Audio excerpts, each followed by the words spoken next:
ये कहानी उस वक्त की है जब महात्मा बुद्ध इस धरती पर अवतरित थे। एक व्यक्ति जिसके पास धन दौलत की कोई कमी नहीं थी, उसके साथ जीवन काटने वाली पत्नी और उसके 2 बच्चे थे। उसके पास सब कुछ था। फिर भी एक दिन उस व्यक्ति के मन में भगवान पाने की लालसा जगी। उसने सोचा कि मैंने बहुत सारा धन कमा लिया, अब कभी धन की कोई कमी नहीं आएगी, पर मेरे पास ईश्वर नहीं है और मुझे ईश्वर के दर्शन करने हैं। उस व्यक्ति ने ईश्वर खोजने की ठान ली। फिर उसने कई सारे मंदिरों और धर्म स्थानों का निर्माण करवाया, पर उसे ईश्वर के दर्शन कहीं नहीं हुए। फिर उसने दान पुण्य करना भी शुरू कर दिया। उसके खजाने से कई सारा धन दान पुण्य में लगा दिया, फिर भी उसे ईश्वर नहीं मिले।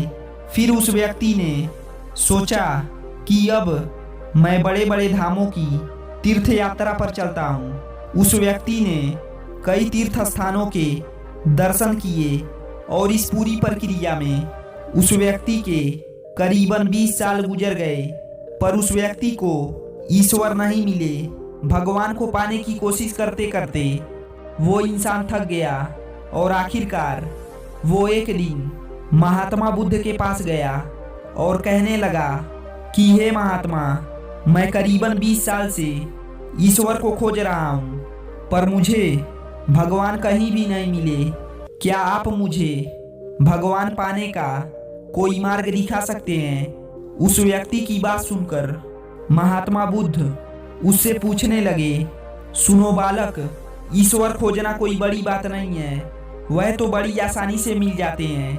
अच्छा, तुम मुझे ये बताओ कि ईश्वर खोजने के लिए तुमने क्या किया और कहाँ कहाँ खोजा?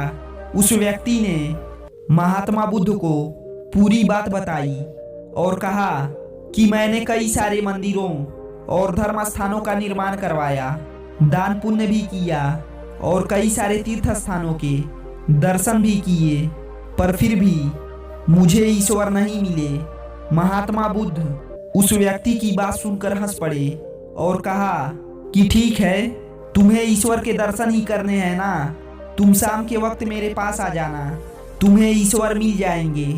वह व्यक्ति ये सुनकर काफी खुश हुआ और सोचते सोचते घर चला गया कि आज मुझे ईश्वर मिल जाएंगे। दोपहर का समय बीता और शाम होने को आई, पर महात्मा बुद्ध संध्या होने से ही पहले कुछ ढूंढने लगे। शिष्यों ने आकर पूछा कि गुरुजी, आप क्या ढूंढ रहे हैं? महात्मा बुद्ध ने बताया कि मेरे पास एक कीमती मोती था, परंतु वो कीमती मोती अब खो गया है, मैं उसे ही ढूंढ रहा हूँ। महात्मा बुद्ध की इस बात को सुनकर शिष्य भी उस मोती को ढूंढने लगे। सभी मोती को ढूंढ ही रहे थे कि तभी इतने में वहां पर वो व्यक्ति भी पहुंच आया। उसने देखा कि कुटिया के बाहर महात्मा बुद्ध और उनके शिष्य कुछ ढूंढ रहे हैं। उस व्यक्ति ने बुद्ध के पास जाकर पूछा कि गुरुजी, आप सब क्या ढूंढ रहे हैं?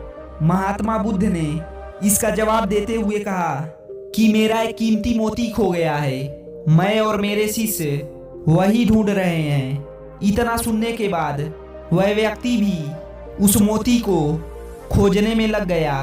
ढूंढते ढूंढते रात हो गई और मोती नहीं मिला। वह व्यक्ति भी काफी परेशान हो गया। फिर उसने महात्मा बुद्ध से पूछा कि गुरुजी, आपने आखिरी बार मोती को कहाँ देखा था? ठीक से याद कीजिए। महात्मा बुद्ध ने सोचकर बताया और कहा कि मैंने आखिरी बार वह मोती अपनी कुटिया के अंदर देखा था। ये सुनकर वह व्यक्ति थोड़ा गुस्सा हो गया और बुद्ध से कहने लगा, लगता है आप में थोड़ी सी भी अक्ल नहीं है। अगर मोती कुटिया के अंदर गुमा है तो मोती कुटिया के अंदर ही मिलेगा, ना कि बाहर। आप सब व्यर्थ में बाहर इधर उधर ढूंढ रहे हैं और मुझे भी अपने साथ ढूंढा रहे हो। आप अपना समय तो व्यर्थ कर ही रहे हो, साथ में दूसरों का भी समय व्यर्थ करा रहे हो। ये सुनने के बाद महात्मा बुद्ध उस व्यक्ति की तरफ देखकर मुस्कुराने लगे। ये देखकर वह व्यक्ति बोला कि महात्मा, आप हंस क्यों रहे हैं? मुझे कुछ समझ नहीं आया। महात्मा बुद्ध बोले, वत्स, मैं तुम्हें यहाँ बुलाकर यही तो समझाना चाहता था कि जिस ईश्वर को तुम 20 सालों से बिना सोचे इधर उधर ढूंढ रहे हो, उसे तुमने कभी अपने अंदर की कुटिया में खोजने की कोशिश नहीं की। ईश्वर कभी खोजने से नहीं मिलते, उसके लिए तन मन पवित्र होना चाहिए, तभी ईश्वर के दर्शन होते हैं। अगर तुम ईश्वर के सच्चे दर्शन करना चाहते हो तो इधर उधर भटकना छोड़कर अपने अंतरात्मा में ध्यान लगाओ। ईश्वर तुम्हें वहीं मिलेंगे। अपने अंदर के ईश्वर को तुम देख लोगे तो हर जगह पर, हर इंसान में तुम्हें बस ईश्वर ही दिखाई देंगे। महात्मा बुद्ध की इस अमृत वाणी को सुनकर उस व्यक्ति को अपनी गलती का एहसास हो गया। वह व्यक्ति महात्मा बुद्ध के चरणों में जा गिरा और माफी मांगते हुए कहा कि मैं व्यर्थ में ही इधर उधर भटक रहा था। वास्तव में तो ईश्वर हमारे अंदर ही होते हैं। दोस्तों, इस कहानी से हमें 2 सीख मिलती है। पहली कि अगर आप ईश्वर के तलाश में हो और आप चाहते हो कि भगवान आपको दर्शन दें, तो दोस्तों वो तो आपको अपने अंदर ही मिलेंगे, और जब वो आपको अपने अंदर मिल जाएंगे तो आपको हर जगह सिर्फ वही दिखाई देंगे। दूसरी कि अगर आप कुछ अच्छा करना चाहते हो, कुछ अच्छा पाना चाहते हो, तो उसकी शुरुआत आपको अपने अंदर, यानी कि अपने अंदर बदलाव लाने से करना होगा। क्योंकि दोस्तों, जब आप अपने अंदर बदलाव लाएंगे तो ठीक उसी तरह के बदलाव आपको बाहर भी देखने को मिलेंगे। दोस्तों, आपने ये कहावत तो सुनी होगी, जैसी दृष्टि वैसी सृष्टि। यही बात मनुष्य के जीवन के संदर्भ में भी लागू होती है। व्यक्ति के विचार कई बार उसके जीवन की दशा और दिशा को निर्धारित करते हैं। यदि जीवन में हम सकारात्मक सोच रखें तो सफलता भी अवश्य प्राप्त होती है। तो दोस्तों, आज के लिए बस इतना ही।